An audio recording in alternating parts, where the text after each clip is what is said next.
What's up, Washington Gaming Expo? I'm joined here by Thor Aackerlund, the 1990 NWC champ, and Robin Mihara, third place 1990, and 1992 DuckTales champion? Oh my God.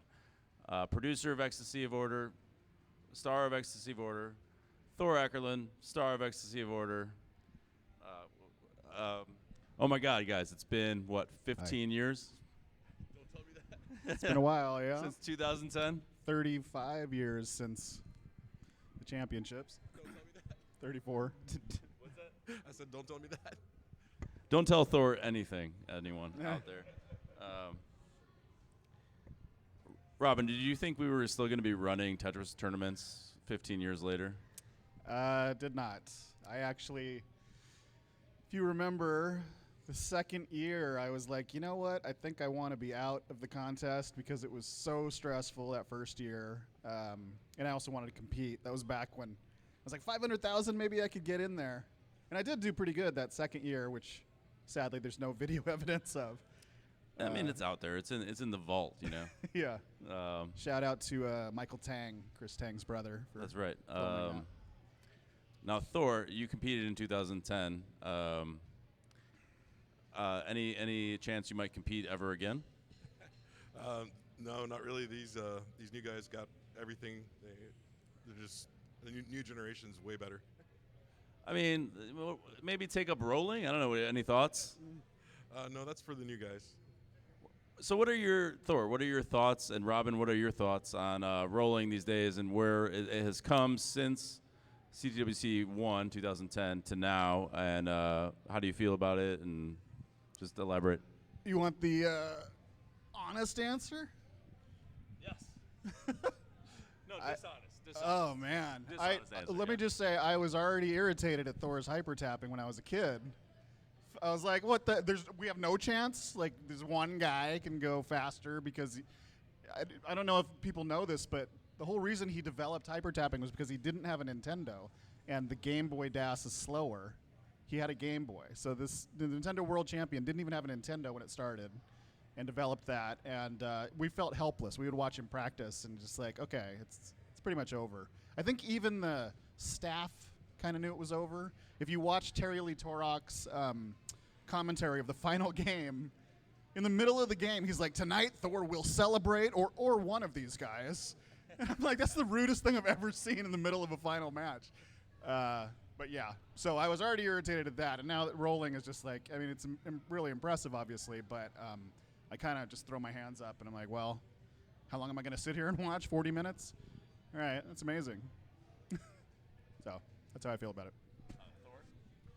Well, I think it's incredible. Like the evolution has been so extreme. Like for a while, for a few years after the contest in 2010, it felt like really cool to see Jonas carry the torch, but it was like we were in a holding pattern waiting for the new generation to come through. And when the doors opened for that, with Joseph Saley and then Blue, like it's absolutely outrageous how good these guys are and how far they've taken it. And it's cool to see the whole new generation coming up. So because we have the old guard, you know, from the 90s, you know, that played it originally. And if that was all it was going to be, that's really cool, you know, to carry it forward. But that doesn't really give life to it in the future. But now we've got kids that are going to be playing this 34 years from now. So Thor, like back in 1990, you were about Blue Scooty's age, like 13, 14, and now he's dealing with this fame and this media attention, similar to what you got. And his, like, you know, his parents are involved, his brothers and sisters are involved. Any advice for him? Is it kind of like a thing where, like, oh my God, it's happening now, the same exact kind of game? I mean, NWC was different and all, but like. Do you see any similarities in that kind of thing? Well, I see a lot of differences, actually, and they're good differences.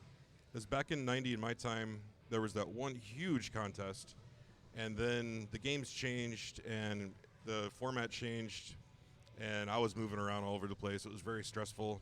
Like, I felt very disconnected. There was other people out there like me that loved Tetris and had a lot of fun with it, but we didn't really have a way to connect like people do these days with these conventions, with the Classic World Tetris Championship. Yeah, Discord and the streaming and everything they're doing. So my advice to him is stay in the community. The Tetris community is so amazing. It's so welcoming and so positive. Like, you see guys cheering for each other that should be rivals in any other game. There would be strife and, Discord and a disconnect. But Tetris, it seems like it really connects people against the odds, like we're working against the math of the universe, and we're standing up as long as we can. Robin, same question. Sorry, what was the question? So as a young child, 13, 14, you were a champion, right, in your town, your mom, and you were traveling and all that. Any advice for the younger generation and people getting media attention? Again, I'm going to say something, I guess, controversial, but Oh, make sure you're guys, well-rounded. Here we go. Don't sit there and play Tetris like I did for 8 hours a day. Like, learn a sport, learn a musical instrument, read.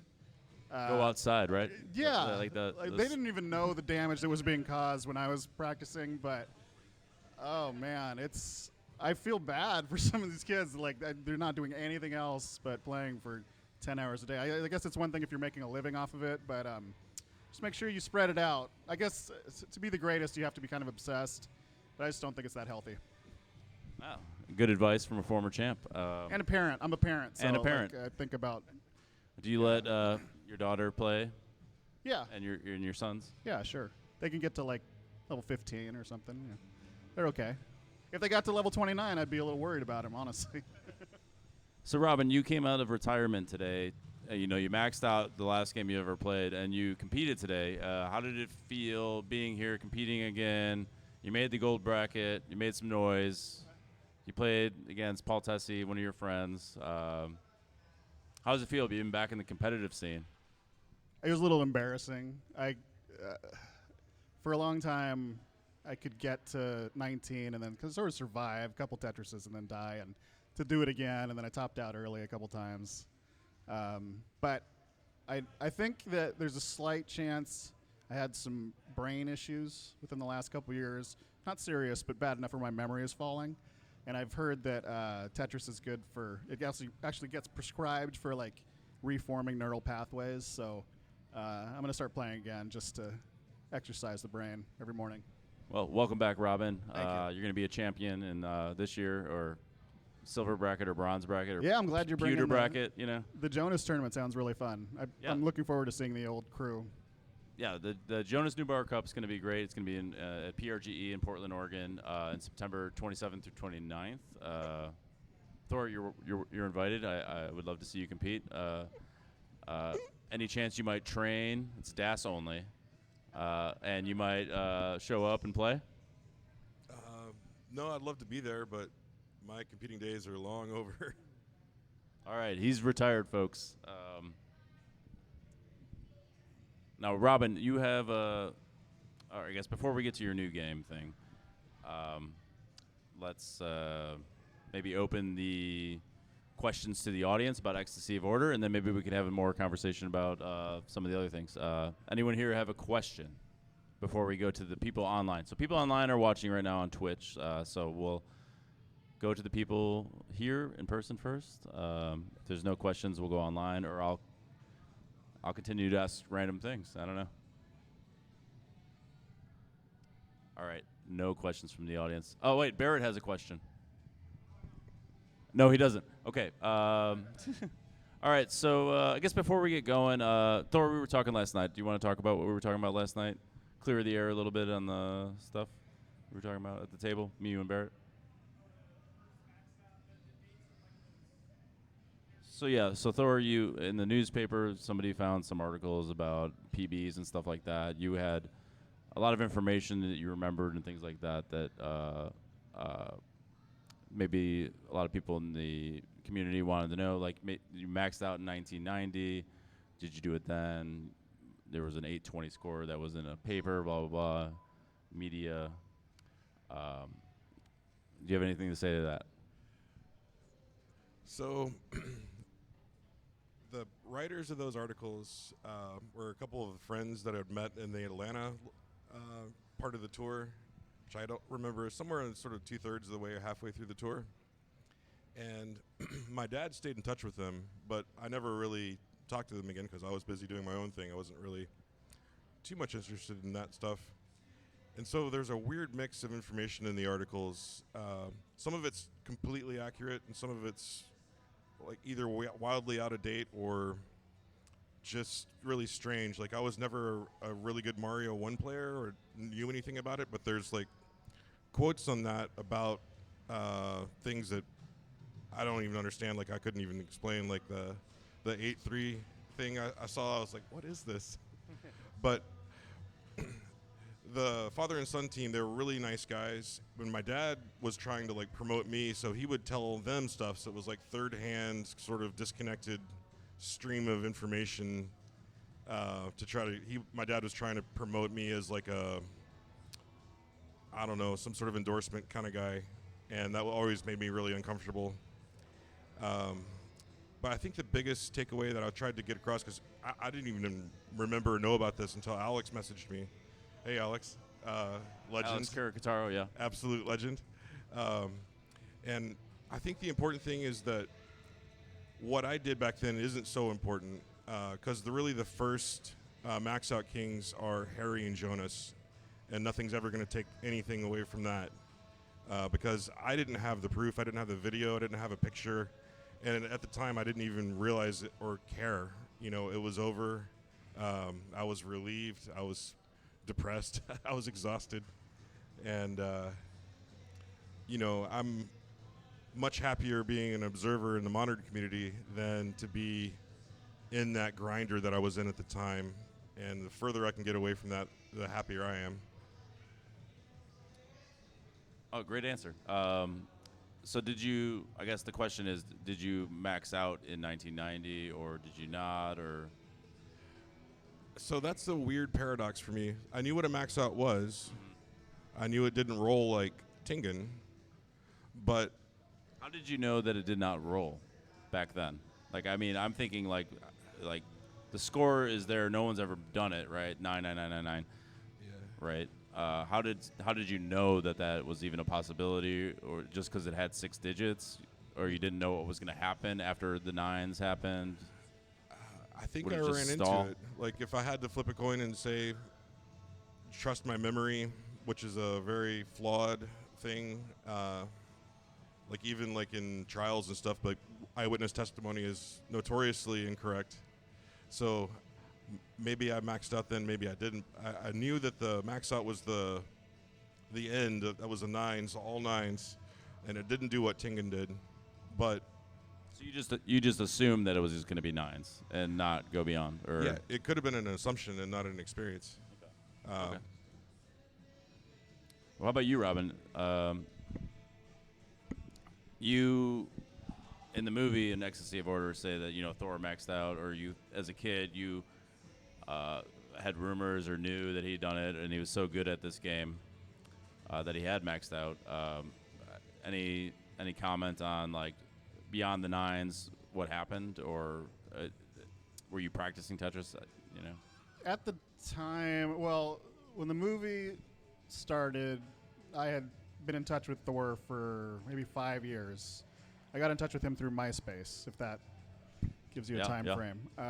Friends with Tom, yeah.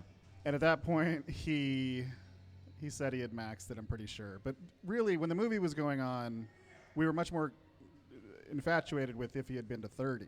And that I remember him telling me he had done when in the after party in 1990. And he had the comment about Tetris Giants, which I thought was really like poetic and fun. So here's another really weird thing. Sometimes it's hard to imagine what it was like for Tetris to be new. But Thor and Trey Harrison and probably Jeff Falco, who was like kind of the Jonas of that contest because he was the best ass player, they were the only 3 people that even knew to burn. The rest of us were playing, and we would build a wall, and then if the long bar didn't come, we would die. Like, they had this like magical solution to it that we never quite figured out. So 1, not understanding burning, and then 2, a lot of us actually played for lines. myself included, like getting to higher levels seemed like you were getting to levels in a video game. So score was almost just the secondary thing. So I wouldn't be surprised if Thor and myself, I think I had been to level 20 once, but we're actually more focused on level. Yeah, the 19 kill screen, infamous. Yeah, well, right, for me. So yeah, it was a different time for sure. And then you add in 35 years of bad memory and. Yeah, I mean, I find it very interesting that like back when we were filming the movie, that everyone was really isolated playing Tetris solo, right? So you didn't really have anything to go off of and see what the moves are, or maneuvers are. And nowadays, total reversal. You can watch endless streams on Twitch right now, probably, of people playing Tetris matches, high-level skilled players doing moves and things like that. Just like in any other sport, like basketball, you can study tape and watch people like Kevin McHale do his post-up moves, right, and then mimic it, right? So people now get into the scene and can max out within a year. Can you speak to that in any way? I will say that once the movie came out, something that seems so obvious now is what I called the Jonas slope, just building left to right. Like a lot of the top players didn't even really consider that that's the safest way to do it, is to always have an out by having the right lower than the left.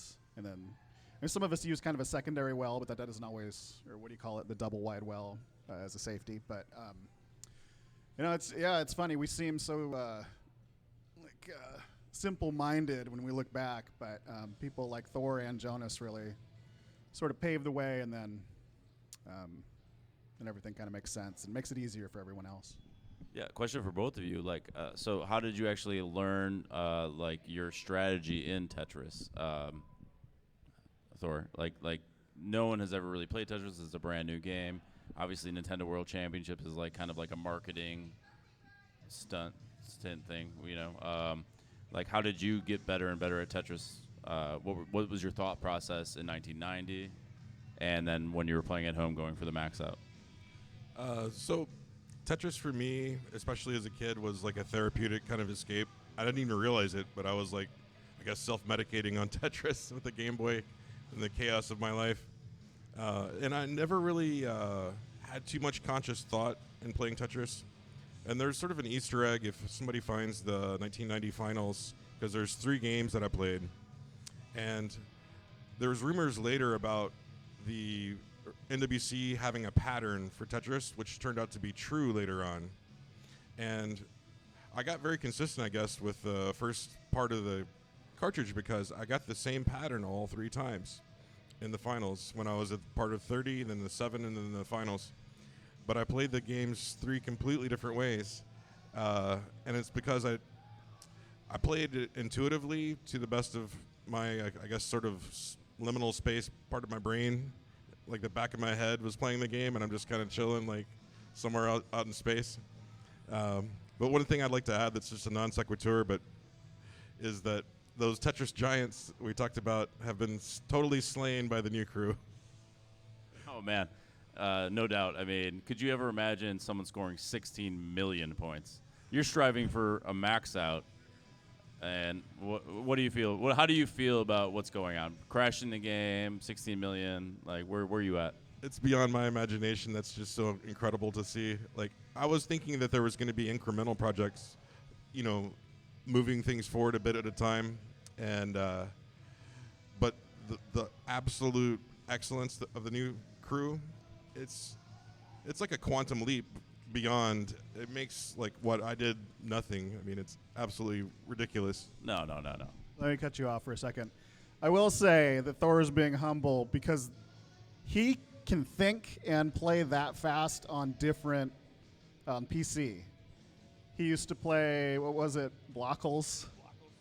And he's that fast as rollers on a keyboard, but he just didn't have the... hyper tapping isn't quite as fast, but he can think that fast, as fast as these players today. So he could, I think if he learned it, maybe 10 years ago, he could hang.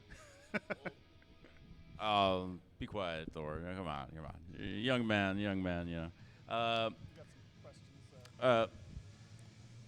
So Thor, like time machine included, you're 14 years old. It's 2024.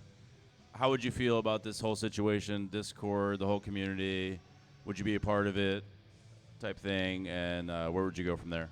Oh, absolutely. These are my people. Like, it's just really cool to see such a positive group, like, and constructive. Like, even when people are thinking about deep questions and ideas, like, there's a camaraderie, like it's a brotherhood and sisterhood. Like, I don't know, it's totally unique. Like, if you look at all different kind of things, like, I'm not going to cast shade on any particular, hobby or whatever, but I haven't seen something like this in any other realm. Like, it's so friendly and it's so constructive is the way I'd say it. It's kind of artful because, you're in Tetris, you're building things, and the community builds things.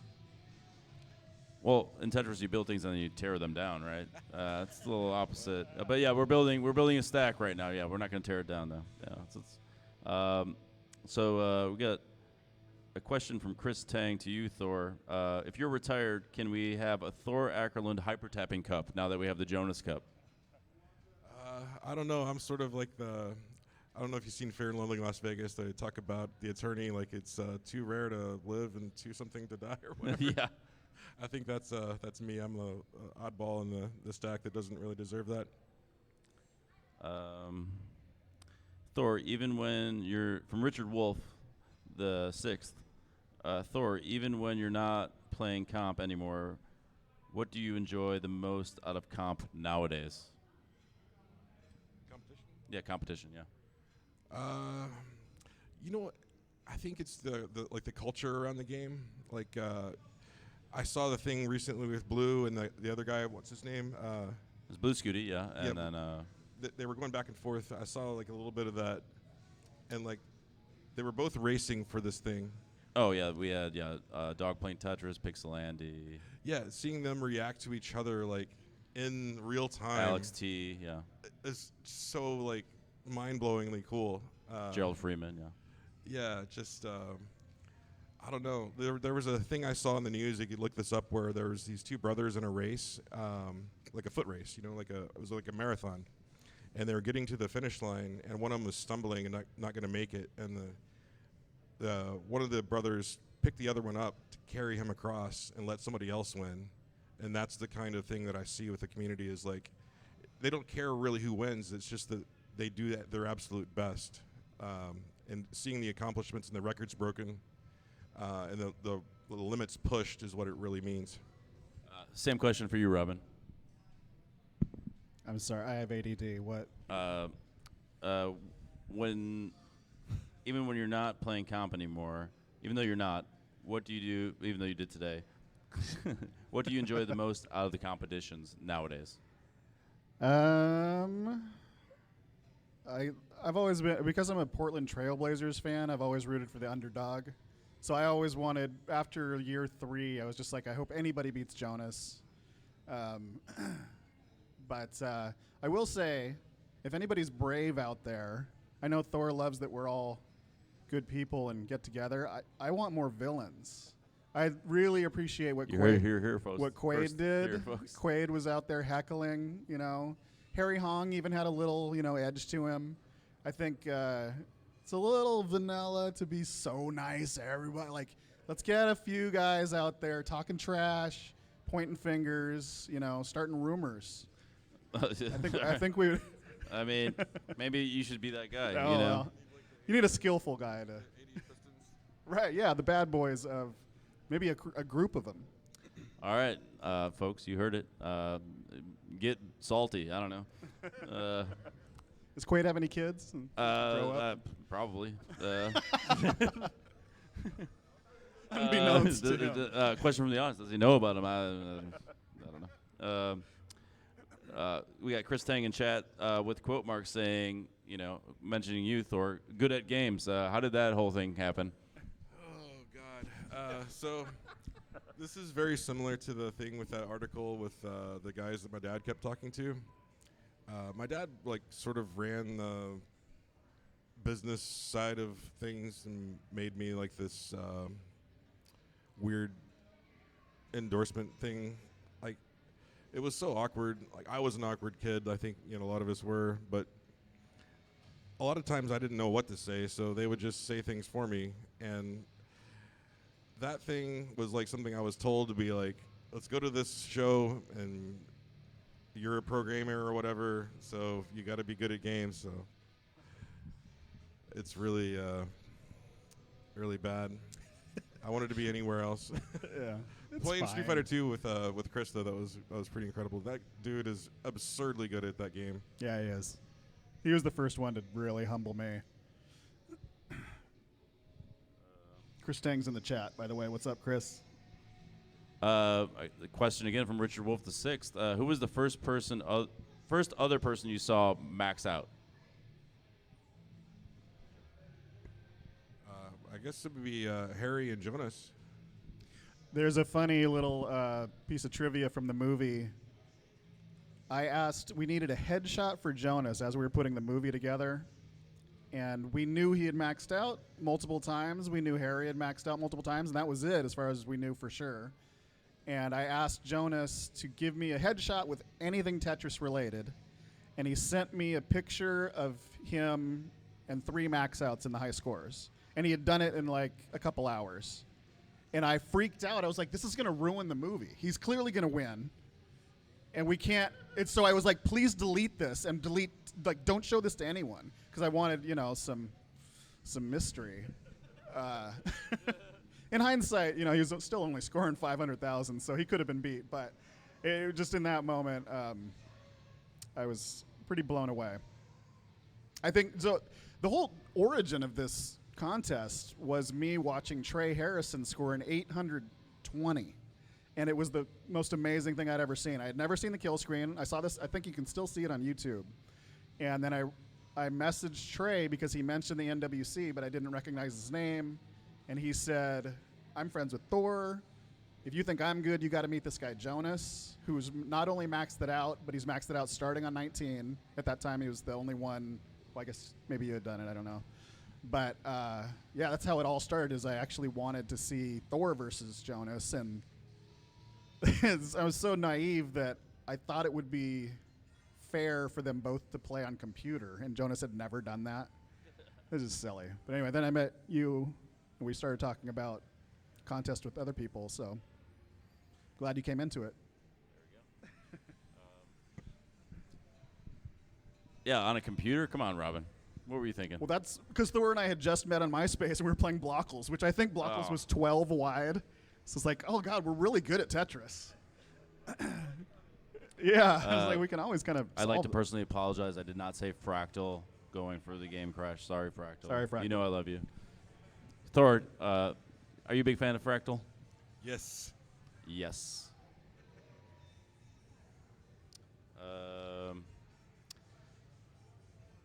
Robin, any other nuggets from the movie that you can remember that you might want to share? Like, why did it come about? You wanted to see, obviously, Thor and Jonas play each other. Me and you were talking about maybe making a 20-year anniversary movie, back in the day. Yeah. We had talked The about just NWC an anniversary NWC, thing, and then the Tetris movie. I didn't know Adam at the time. You didn't know Adam at the time. And then Adam came along and was making a Tetris movie, and we all kind of joined forces, right? Yeah. I have some funny, true and embarrassing trivia about that. Is that I met Adam. I had a small NWC contest in Portland, and I met him, and he was I think finishing up this short on Harry Hong, who he thought was the best player. And I have ADD, as I mentioned, and I was kind of buzzing hard on what now people take as Adderall. It was Dexedrine. And it makes you really confident and really talkative. And Adam was telling me about this movie idea, and I was like, well, I love it, but there's these 2 other guys that are maybe better. And I was just like talking his ear off. And I essentially convinced him to scrap his plan. He had already kickstarted it, and Trey was the main producer or whatever. And I think if I wouldn't have been on my medication, I just would have been humble and been like, yeah, that sounds like a good idea. But because I was so amped, I got him to scrap his idea and do a feature-length film. And yeah, the rest is history. Here we are, 14 years later. Yeah, I mean, back when we were making the movie, I was the director of the first tournament, and me and you were putting that on together. I didn't think I was going to do a second one, We were just making the movie. I was producer of the movie. And now, here I am, year 15, CTWC. Did you see this was going to happen, or how do you feel about that? I didn't. I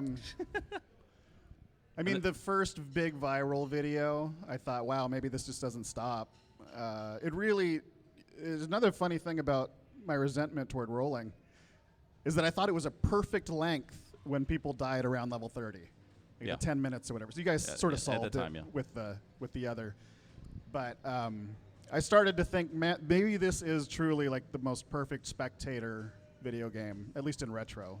I'm not really up to date with anything else. It's definitely the most like replayable game in anything 8-bit or 16-bit, I think. I agree. I mean, it's 10 minutes long, well, it was, or a minute, or 5 minutes, right? Right.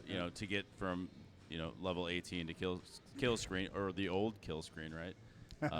Death screen is according to me in the movie. The DAS kill screen, right? Das the kill screen, So it's still perfect. I mean, it just keeps growing and growing. We got a question from the great Burrito Dad. He's a meme expert from Montana. He should be here. Do you ever get any chicks playing Tetris? Thor. No comment. Oh, whoa, all right, okay. Robin, same question. And how many? I'm usually in a long-term relationship with someone that resents everything video game related. So I guess opposite. that's a no, -5, I guess, from Robin. Thor, maybe 3 or 4. I don't know.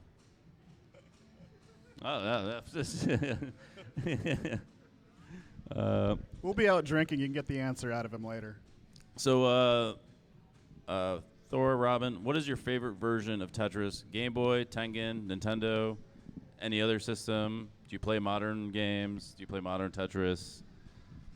I no longer play modern Tetris. I tried a few versions a couple times. Blockholes was the last one I really loved because I got to play with Robin. Robin was hilarious on there because he had Ivan Drago as his avatar. And he was like, "I must break you." He was really coming for me. But I think classic Tetris is my favorite, always will be, and a lot of that has to do with the people that I love that are with it. And we love you, Jonas. We miss you. And I couldn't have any other answer than classic NES Tetris. Yeah, classic to me is pretty much a perfect game. So Tengen would be really cool if it got faster. And then I did like. The blocks turn gray. That's not very exciting. I like just lifeless once they land. The Facebook Tetris was cool, but it's sort of like a completely different game.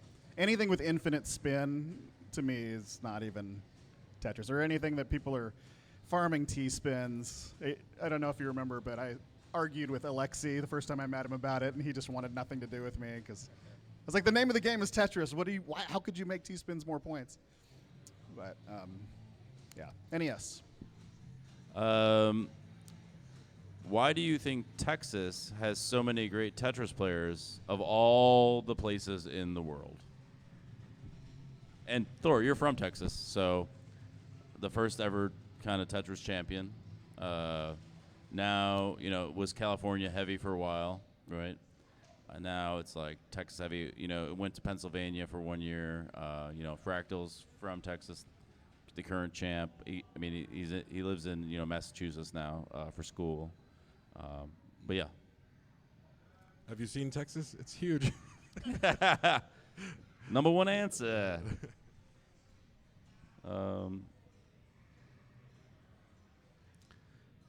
Any questions from the audience yet?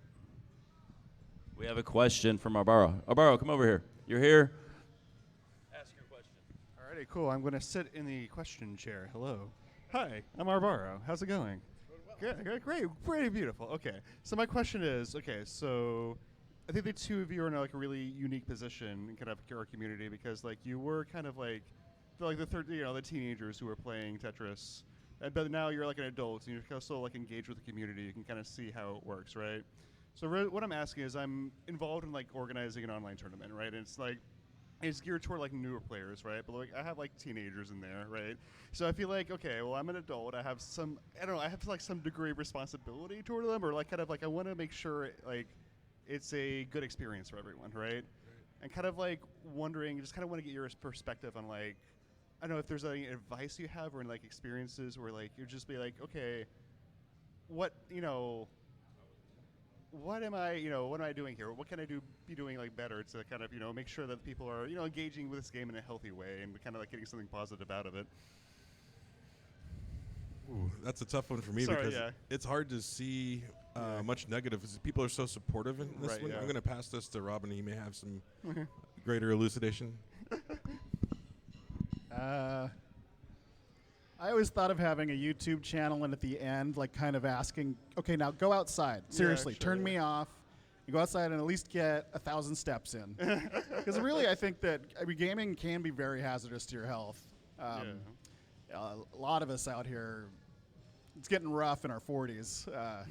So, I mean, really just kind of, I know it's probably bad for numbers, but long-term suggesting that people do more, be active, in addition to the great mental stimulation, which is playing Tetris all the time.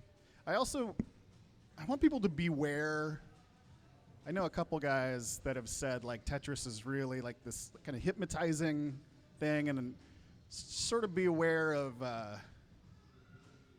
it's like a mental, I don't know if there's any minors, like a mental masturbation almost, to just play for endlessly, and just to think of it as not necessarily like a positive thing for your brain. It could be something that's good for an hour a day or something, but I don't know.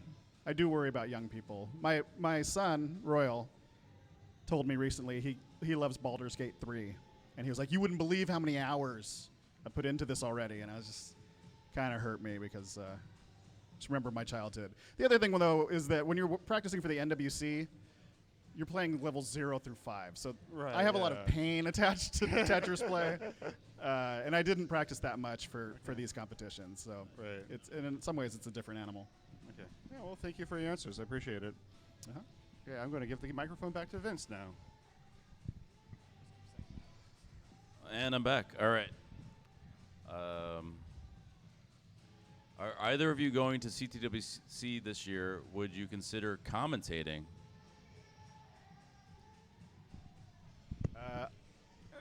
The new one in Southern California? Yes, in Pasadena or at the Jonas Neubauer Cup. Maybe. If I can get somebody to pay for me. I've got some projects going on. I am not good at commenting, though. I disagree. Well, I think the last time I did it with you, people were screaming for Chris Tang and Jen to come back. No. Yeah, I ended up like kind of watching, and I was like, I can repeat the scores, but everybody plays so good. It's like, well, everything seems fine. I mean, that's really all you have to do as a commentator. It's pretty easy. Just read the score. Yeah. Here's the score. Here's the score. You did a thing, right? I felt like I was good early. Right, Abaro? It's pretty simple, right? Yeah. I don't know. I just when I see say a joke, right? When I see Chen and Tang, it's incredibly impressive. Chris Tang. There was no framework or anyone that has commentated Tetris before, really. Chris Tang or Terry Lee Torak did it. Coming into that for Tang, how incredible is it that where he's come from now? Because he's listening. Like, let's give him some kudos on like his evolution as a commentator and where he's like led the scene for commentators now, like Arbaro and everyone else. Chris is an absolute legend. I always say he's the real Iron Man. You could put him in a cave with some debris and he'd come out with a mech suit. And he does the same kind of thing with his commentating. Like, he just makes it magic. I couldn't imagine anything better. Yeah, I mean, everything he does is impressive. But yeah, watching them, it's sort of like rollers, like watching them commentate. They're so fast with being able to analyze exactly what has happened. I can't even tell what a Z and an SP is for like a second and a half. Yeah, me neither. We talked about that. Yeah. I Today. think it's an L. I'm going to call them all L's. I don't know. I got L and J down, but Do you? Yeah, if you change the color, I don't know what anything is. So, yeah, I just feel like it's so much better than me that I sort of feel inferior. I mean, there was no really guidebook on what to do. Right, so, yeah, and Chris... same way of playing Tetris, running tournaments. Like, all three of those things had to grow at the same time for the scene to exist as it is. And, we're all trying to, up each other in each one of those three different disciplines, I think. So everybody keeps getting better at everything. that's right. I mean, so, yes. Oh, we have a question. All right. Welcome to the couch, our Washington State Expo champion, Biggie Mac. Oh, congratulations. That's still not real. Okay. But yeah, I think from watching Ecstasy of Order and also the question that was just asked and how it was asked, it kind of drove the point home to me that a big difference between now and 90s. Oh, yeah. That a big difference between now and 90s is the availability of information that allows everyone to think the same way. Because even watching Ecstasy of Order, trying to communicate the difference between a right well and a left well to call out Harry, it was very clunky to even just talk because no one was thinking in the same terms. Right. So, yeah, I know that shaped the way that you all were developing the skill at the game. You were each individual pioneers, and by the time you all met each other, you had so much knowledge, but different knowledge. And by the time now someone has played a year, they have the exact same foundation of knowledge as 90% of the other players because they all do the same thing.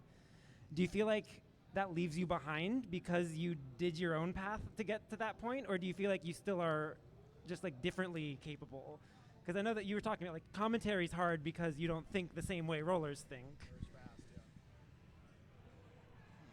All right, so let me think for a second. So when you were talking about that, it made me kind of think of little guy in Dig Dug kind of digging around, in the maze underground, or Boulder Dash or something like that. Isolated caves of knowledge and experience. And that's what's so powerful about the new era is that everybody's connected and can share and develop that so much faster. The information age. Yeah, well, just the community makes it possible because, the technology's there, but without the people, it wouldn't really work, But people are really on board to, push the limits, and it's not so much about who does it, but that it gets done. It's kind of fascinating that way. What else was I was thinking about something else. I lost my thought. It's kind of like the hive mind of the Tetris community is making achievements now instead of Thor is making achievements, Jonas is making achievements. We, the collective. The Borg. Yeah. We're going to be assimilated. I think it's safe to say that Thor and I are old enough where our egos are kind of out of it. I don't even know if Thor really ever cared, but my ego was in it when I was young. But we just want people to, get better and be happy, and clearly I want people to be well-rounded. So, yeah, I would never think it was anything really different, or it is different, but it doesn't threaten anything that we did, anything like that. I know the other thought that I was having when you were talking about that. There is a guy that I think was sort of the nexus point in putting together information and knowledge on Tetris that deserves to be revered almost in that kind of bridge, because he's still there, is Alex Kerr. Unreal. I told the guy he should make that book, because he was the one that just bam, bam, bam. He understands the math of it all, the coding of it all, how all the organic and mechanical pieces fit together. He's the real mental genius that can just innately get it and communicate it really well. He's an absolute treasure. Yeah, I was always impressed by even when we meet him in Ecstasy of Order, I watched that movie in 2020 with my roommates, and we were all in computer science. We admired Alex Kerr's way of seeing the game right away, because this person thinks like a programmer. This person has the concepts in mind of like how to communicate about this game. And that's huge because a lot of the early players, they're really good at playing the game, but the skill to communicate about the game kind of takes a specific person. I agree. Shout out Alex. I want that red sweatshirt for my collection of Ecstasy of Order memorabilia. True. All right, we have a couple more questions from the Twitch community. Anyone here before I ask those? Going once. All right, Robin, this one's a question for you. My favorite, this is from Gordo, a friend of Jonas. My favorite story Jonas told about Ecstasy of Order was when they filmed at the bowling alley and a crowd started gathering around the guys because of the cameras. Can you tell that story? I was not there. I was not there either, so sorry, Gordo. I thought you might have been. What are some things you enjoy doing outside of video games?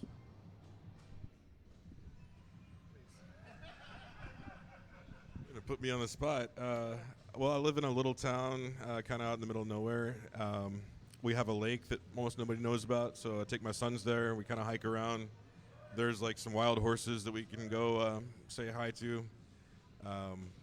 Wild horses. Is that a song? Yeah. I mean, it's Texas. I mean, I live right on the border with Oklahoma. I can throw rocks at Oklahoma, which people in Oklahoma probably don't appreciate too much. But the bad secret, that rivalry, like Oklahoma is really just more Texas.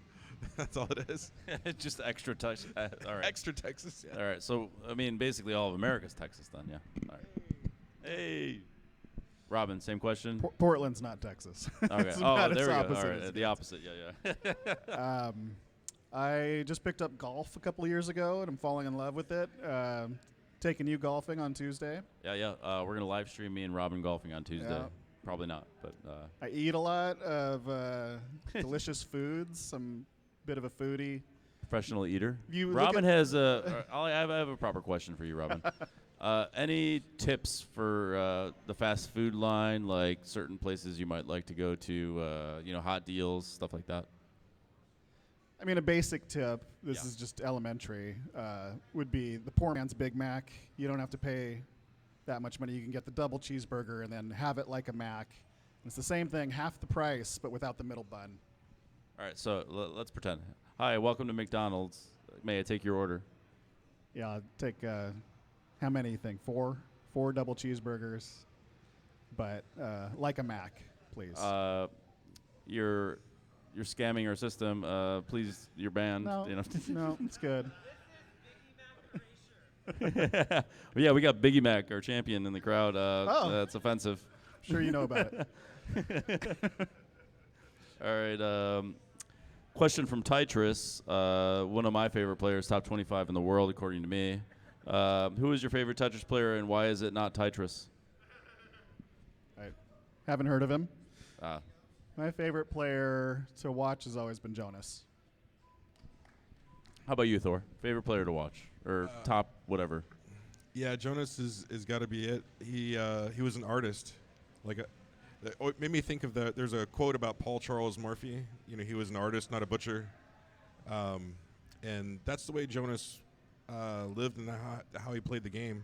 Because he would do things that weren't coldly logical just for the sake of score or anything else other than having fun with it and pushing boundaries and like that.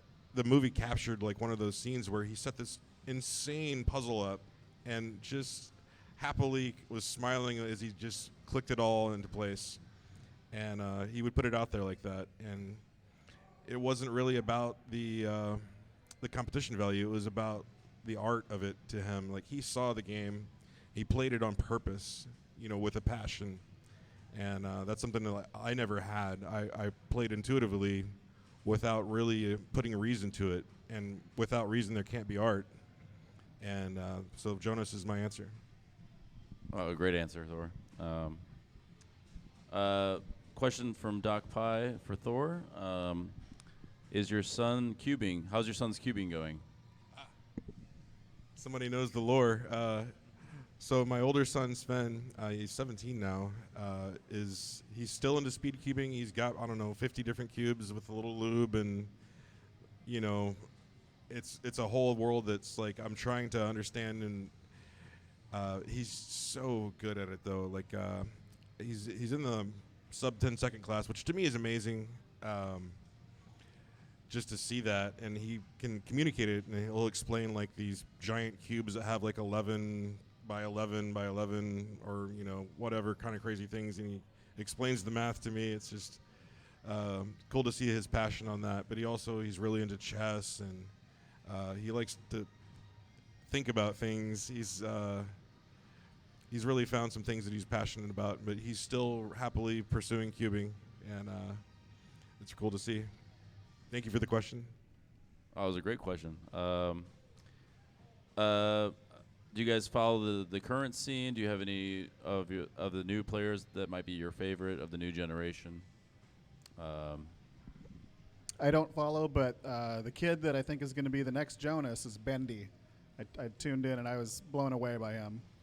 He starts slapping the controller too. He's got like some unique flavor, and he's young, and so he's kind of my favorite current guy. I haven't seen enough, but I love I saw Blue playing, and it's just so much fun to see how engaged they are with it, how much fun they're having with it, and I love to see it. Like I work 6 days a week, and I drive 3 hours total and commute every day, so I'm stretched pretty hard. But whenever I get a chance to, somebody sends me a link and I pop open and check it out, I'm always just really impressed with the character and the soul of the community, and that goes straight down to the young guys.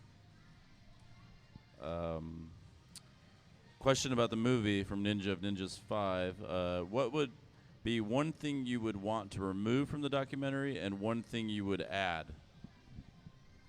I would add the huge Vince scene that's in the long 4-hour Ecstasy of Order cut, which we will someday release, maybe 3.5 of it. Which I lovingly call the Dune cut. The Dune cut, yeah. Remove? Well, I requested being taken out of the movie because I was just another character in the movie. I was like, there's too many people already. Take me out. That's silly. Silly, yeah. Who wants to watch me walking around Venice Beach handing out flyers to go to my tournament, interviewing people in bathing suits, Yeah. As far as remove, Someday, I don't everyone. know. I can't think of anything. I was not in a bathing suit, but some of them were. Or me and your meetings on Skype, anyone ever heard of Skype before?